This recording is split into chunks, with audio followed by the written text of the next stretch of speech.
Is the national debt a danger to the economy? The U.S. is on an unsustainable fiscal path. The U.S. federal government's on an unsustainable fiscal path. Debt is growing faster than the economy. What's going on, guys? If you're not familiar with my channel, my name is Mckensy Long. I'm excited to have you today. We talk about everything finance. I've been in the financial industry for the last 10 years. And this recent interview came out with Jerome Powell, and he talked about three things that I think are really important to understand moving forward. They talked about inflation, they talked about prices, and they talked about debt. And all three of those are going to and do impact our lives every single day. So if you want to know more about those, make sure you stick around. Back in 2021, little seemed good. Inflation ignited after pandemic disruptions and when the federal government spent $5 trillion to keep the economy afloat. I can't overstate how important it is to restore price stability, by which I mean inflation is low and predictable, and people don't have to think about it in their daily lives. That's where we were for 20 years. We want to get back to that. Was the Fed too slow to recognize inflation in 2021? So in hindsight, it would have been better to have tightened policy earlier. We thought that the economy was so dynamic that it would fix itself fairly quickly, and we thought that inflation would go away fairly quickly without an intervention by us. And so in the fourth quarter of 21, it became clear that inflation was not transitory in the sense that I mentioned, and we pivoted and started tightening. And as I said, it's essential that we did that. It was critical that we did that, and that's part of the story why inflation's coming down now. Which is so funny because I don't know if you remember that, but they had all of these the whole media was on board with it. They're like, printing all this money, it's going to cost nothing. The idea that there's going to be an outbreak of inflation, 4%, 5%, that is just not on the horizon. We're going to have a little bit of inflation, but it's going to be transitory. No, I'm in the camp that it's transitory. That this inflation little spikelet that we're seeing is transitory. Their assessment that inflation is transitory. It's not going to stick around. And now, 3-4 years later, we've still got inflation. It's still crazy how much it's affected our economy. Inflation is the #1 domestic economic problem facing the United States right now. But it wasn't just the president who got it wrong. I don't anticipate that inflation is going to be a problem. The Federal Reserve needs to do some, quote, considerable soul searching right now about how badly they missed the gravity of the inflation problem. I think the biggest change that's happened in these last 3 or 4 years has been how much everything costs. And so it was so interesting that early on, everybody was saying that we could print all these trillions of dollars and have no issues. There'd be no recourse for it. Maybe we'd have a little bit in inflation, but then it would come right back down and there would be absolutely no issues. And now 4 years later, 3-4 years later, we're still dealing with all of this, trying to figure out what we're going to do. The housing market's gone crazy. Trying to be able to buy food is crazy. And so it's become this huge issue that they thought, and I don't know if they genuinely believed it, but that's what it seems like. They thought it was just going to be this little tiny thing.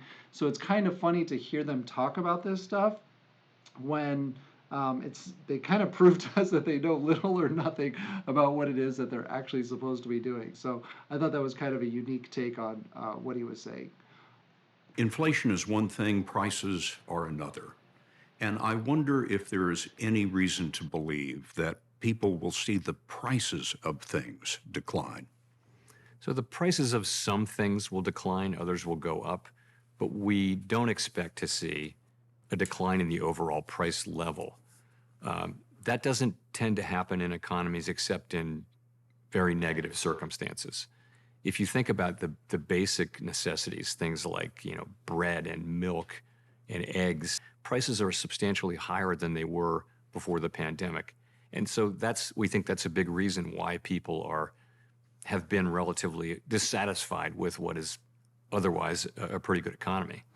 But those prices will not soften short of something like a recession. Things that are affected by commodity prices, like, for example, gasoline prices have come way down. Some food prices that incorporate the price of commodities, grains and things like that, those can come down.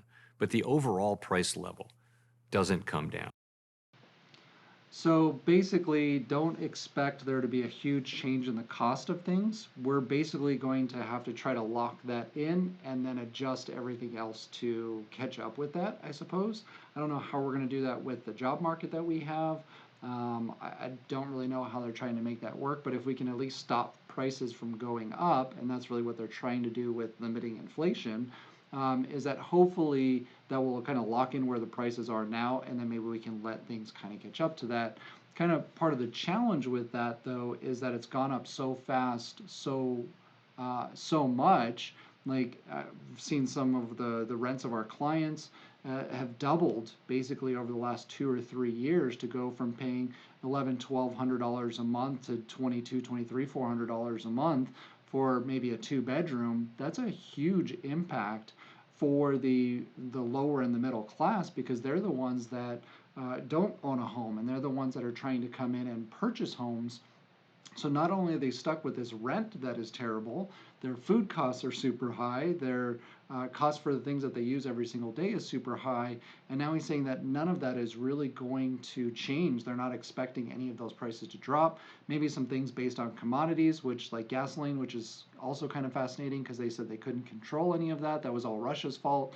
So it's just interesting to hear a lot of the double talk that they've been saying this whole time. But from their prediction, I wouldn't really expect prices to go anywhere. And they're hoping to get down to maybe 2% inflation. So prices are still going to continue to go up from there. Like we just got our car insurance back, and it went up another 30 or 40% again. So it's pretty much doubled over the last 2 or 3 years. And it's interesting, how is everybody going to keep up with that if our income isn't going up that quickly? And it just makes it to this almost unbearable point of everything being so expensive, and then work not even being consistent in a lot of cases. We're seeing a lot of places are starting to lay people off, and they keep touting the job market, which I think is interesting. But if you actually look at the numbers, yes, they're staying kind of where they're at, but we also need to look at the transition from people who are used to be full-time and now are moving into part-time and maybe have 2 part-times.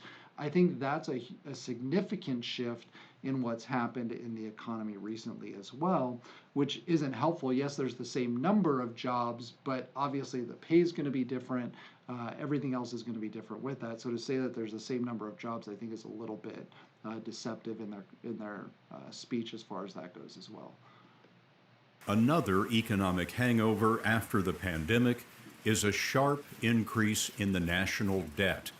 30 years from now, it is projected to be $144 trillion, or $1 million per household. Is the national debt a danger to the economy, in your view? In the long run, the U.S. is on an unsustainable fiscal path. The U.S. federal government's on an unsustainable fiscal path, and that just means that the debt is growing faster than the economy. I have the sense this worries you very much.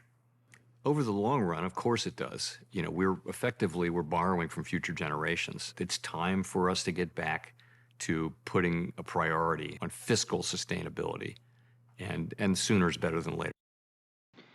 Yep. So basically what he's saying is not much is going to change there as well, because they're still going to keep spending. They're not really talking much about cutting that down. So that's not really going to go anywhere. Unfortunately, they're still going to keep spending like there's no tomorrow. And we're basically just going to keep kicking the can down the road. And so I think the challenge of the culmination of these things in that inflation is still high. So obviously prices are high, and they're not expecting prices to go down. And then we have this huge debt issue. So at some point, we got to talk about not spending so much money. But then the challenge with that becomes, well, how do we start paying this debt back? So we've got to cut some programs maybe. We've got to cut back in our spending. And that's not really a political stance that anybody really wants to take as far as actually tackling the debt and getting some of those things done. But then it also means we might have to see an increase in taxes as well, because a lot of these things are being underfunded as far as Social Security goes.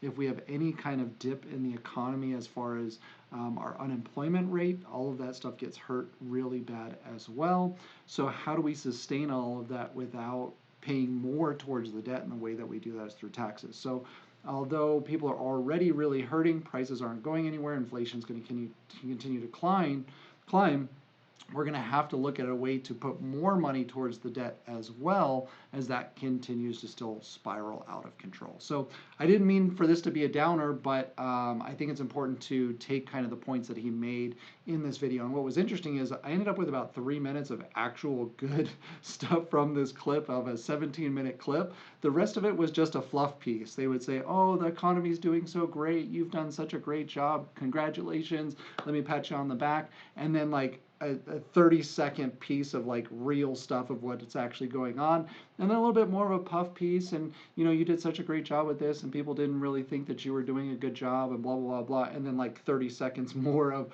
actual content, and then 2 or 3 minutes of puff piece, and then back into it for a couple minutes or seconds as well. So at least this way you get the majority of what he was talking about in this. Don't expect much to change. Prices are going to stay high. Probably going to have to find a way to bring in some additional income to your household if you can. Hopefully you haven't had to start to dip into your reserves yet, so you still have some of that going on. But with what's going on with employment, I think that's going to get interesting as well. Anyways, it looks like it's not going to get much better faster. I know we keep talking about a silver bullet and we keep talking about interest rates, but I think with everything else included, even if housing prices came down and debt was easier, I don't see how that helps with everything else when it's still so expensive. So anyway, that's the updated report. Nothing super exciting, or I shouldn't say not exciting, but nothing super great to report. We're still kind of having to dig through this thing, and I think it's going to be a lot longer than they actually expect it to be. So anyways, have a great one. If you haven't already, make sure you hit the subscribe button, hit the like button, and I will see you guys later. Bye.